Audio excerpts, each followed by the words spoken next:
Well, this week in Washington, Vice President Kamala Harris is set to give a major speech on the National Mall with 20,000 people expected to attend. About the same number were in New York City for an address by her opponent, Donald Trump. National correspondent Christine Frizzell now with her final pitch to voters.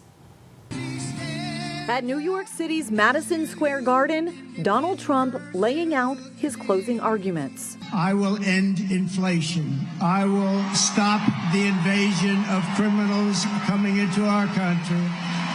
And I will bring back the American dream. His appearance in his home state, which he's not expected to win, but which 2 years ago helped Republicans win the majority in the House.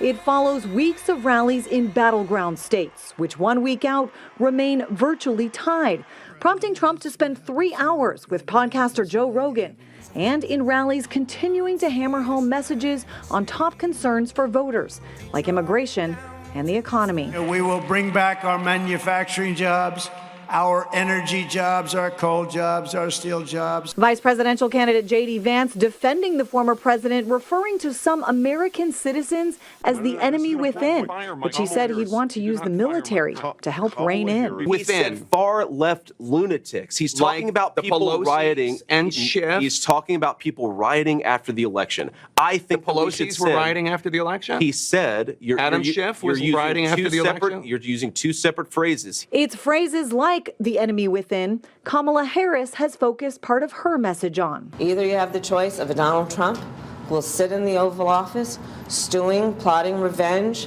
retribution, writing out his enemies list, or what I will be doing, which is responding to folks like the folks last night with a to-do list. The vice president using celebrities like Beyonce and former First Lady Michelle Obama to assist. If we want to usher in the next generation of American leadership, we have got to do something. Harris reminding voters of an issue that helped Democrats in 2020 and 2022, abortion rights. The government should not be telling her what to do with her body. The role of the government and the president looming large as the race to the White House winds down. I'm Christine Frizzell for the National News Desk.